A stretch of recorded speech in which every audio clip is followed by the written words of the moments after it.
সংগ্রামী উপস্থিতি, আজকে এইখানে যারা উপস্থিত আছেন আমি দৃঢ়ভাবে বলতে পারি একজনও গত 3টি নির্বাচনে ভোট দিতে পারেন নাই। অথচ এই বাংলাদেশ স্বাধীন হয়েছিল কিসের জন্য? আমার ভোট আমি দেব, যাকে খুশি তাকে দেব, আমার ভোট আমি দেব, যেখানে চাপ সেখানে দেব। সেই ভোটের অধিকারকে কেড়ে নিয়েছে এই দাবিদার শেখ হাসিনা। আজকে সেই অবস্থা থেকে আমাদেরকে উত্তরণের দরকার আছে না? আছে কিনা? বাংলাদেশের অহংকার দেশ নায়ক তারেক রহমান আপনার আমার ভোটের অধিকার ফিরিয়ে দেওয়ার জন্য বিরামহীন সংগ্রাম করে চলেছেন। আজকে তারেক রহমান এমন একজন নেতা যেই তারেক রহমানের জনপ্রিয়তায় ঈর্ষান্বিত হয়ে এই দাবিদার হাসিনা তার সকল প্রকার নাগরিক অধিকার কেড়ে নিয়ে তাকে বাংলাদেশের জনগণ থেকে বিচ্ছিন্ন রাখার অপচেষ্টায় সর্বদাই লিপ্ত রয়েছে। কিন্তু হাসিনা কি বাংলাদেশের জনগণ থেকে তারেক রহমানকে বিচ্ছিন্ন করতে পেরেছে?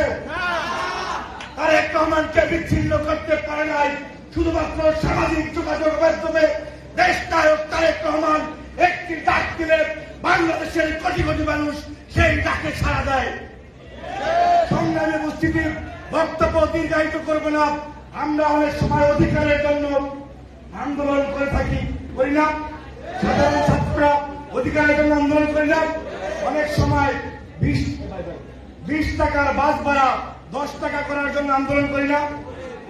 আমরা স্লোগান দেখি উই ওয়ান্ট জাস্টিস, নাকি? বিভিন্ন শিক্ষা প্রতিষ্ঠান এখানে আছেন, আমরা স্লোগান দেই উই ওয়ান্ট জাস্টিস। প্রিয় বন্ধুরা, অধিকার চাই আমরা, কিন্তু আমাদেরকে বুঝতে হবে আসলে অধিকার কি জিনিস। আপনার বাবা, আপনার মা, আপনার বড় ভাই, আপনার বোন বাজার করতে যায় না? বাজার করে কিনা?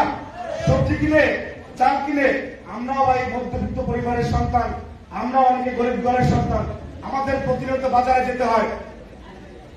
আমরা অধিকারের জন্য উই ওয়ান্ট জাস্টিস বলে স্লোগান দিয়ে থাকি। অনেক সময় রাস্তা অবরোধ তৈরি করি 10 টাকার ভাড়া 5 টাকা আনার জন্য, 20 টাকার ভাড়া 10 টাকা আনার জন্য। কিন্তু আপনার বাবার গত কয়েক মাস আগে, 1-2 বছর আগে এখানে গোয়েন্দা সংস্থার ভাইরা আছে, আমি দেখতে পাচ্ছি তারা রেকর্ড করতেছেন। আপনারা কিন্তু বাজার করতে যাওয়া লাগে। পুলিশ বাজার করে না? পুলিশের বাজার করা লাগে কিনা? বেতন যে হারে বাড়ছে, জিনিসপত্রের দাম কি তার কয়েক গুণ বাড়ছে না? সুতরাং এই আন্দোলনটা শুধু ছাত্র ধরেন না, এই আন্দোলন শুধু বেতন খালেদা জিয়ার না, এই আন্দোলন তারেক রহমানের না, এই আন্দোলন বাংলাদেশের কোন মানুষের আন্দোলন। সংগ্রামী উপস্থিতি, এইদিকে তাকান, বাইরে কিছু হয় না। সংগ্রামী উপস্থিতি, 10 টাকা কথা বলতেছিলাম যে 10 টাকা ভাড়া 5 টাকা আনার জন্য আমরা আন্দোলন করি। আপনার বাবার মাসিক খরচ ছিল 20,000 টাকা, সেই খরচ আজকে পৌঁছে গেছে 40,000 টাকায়, 50,000 টাকায়। আপনার বাবা বাজারে দিয়ে অসহায়ের মতো বাজার থেকে ফিরে আসে, ব্যাগপট্টি বাজার করতে পারে না। সুতরাং আপনাকে বুঝতে হবে আপনার অধিকার কোনটা। কোন অধিকারের জন্য রাস্তায় নামতে হবে? অধিকার হচ্ছে আপনার বাবা বাজার করে তারপরে শান্তিতে বাসায় এসে ঘুমাবে, সন্তান হিসেবে সেইটা দেখার দায়িত্ব আপনার। 10 টাকার ভাড়া 5 টাকা আনার জন্য আন্দোলন করা চলবে না। আন্দোলন করতে হবে, নিত্য প্রয়োজনীয় দ্রব্য সামগ্রীর দাম কমাতে হবে, সারের দাম কমাতে হবে, আমরা যে বই খাতা কলম দিয়ে দিচ্ছি তার দাম কমাতে হবে। এবং এই সব বিষয়ে নিয়ে কথা বলে যে নেতা, তার নাম দেশ নায়ক তারেক রহমান। এই অধিকারের জন্য কথা বলে রাকিবুল ইসলাম রাকিব, নাসির উদ্দিন নাসির, জাতীয়তাবাদী ছাত্রদল।